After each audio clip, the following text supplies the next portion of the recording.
Alright, as you can see, I have replaced the airbag with another airbag that I got off eBay.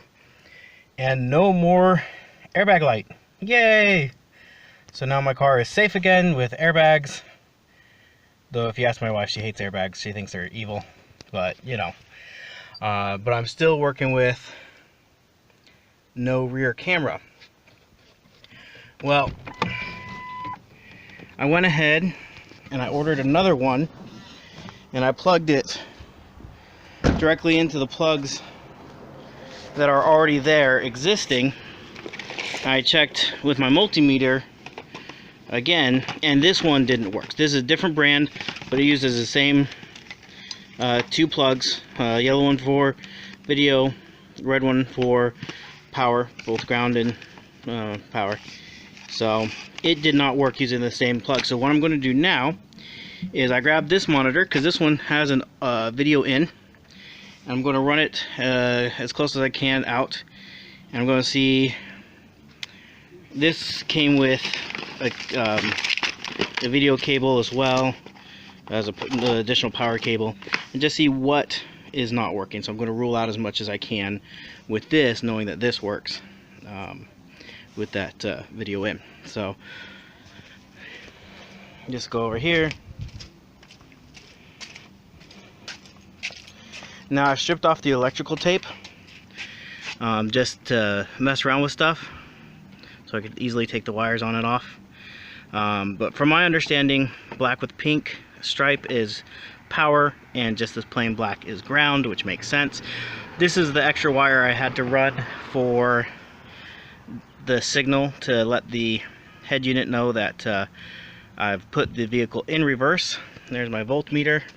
If I go ahead and hook these up, I have the key on, but the engine's not running. Just a second, trying to do this one-handed isn't easy.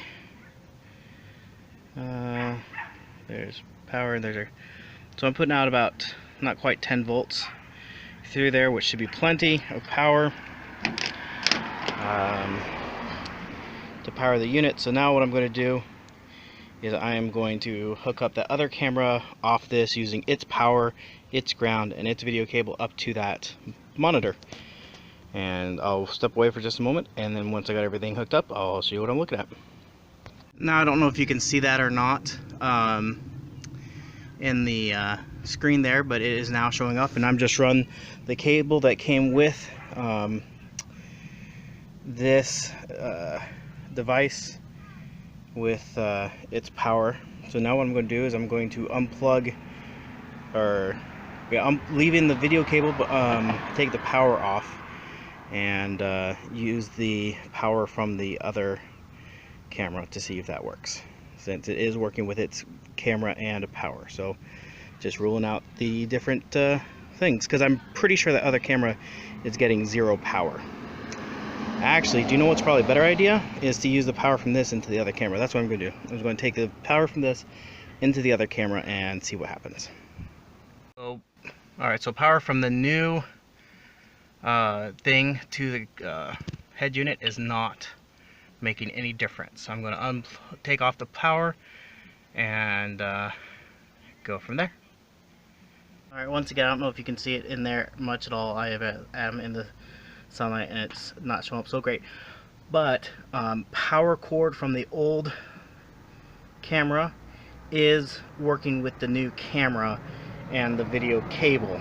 So the next thing to do is to try to rule out the other video cable, which is going to take some disassembly of the head unit to pull that out. So that'll be a few moments, and I'll get back with you. Alright, so figured it out using my original camera and wiring. I'm basically an idiot. On the back of this there are three well, there's a bunch of plugs, but there's a video in, a video out, and one that said RC. And I tried all three at one point, but I have a feeling that when I tried the RC, my battery was dead.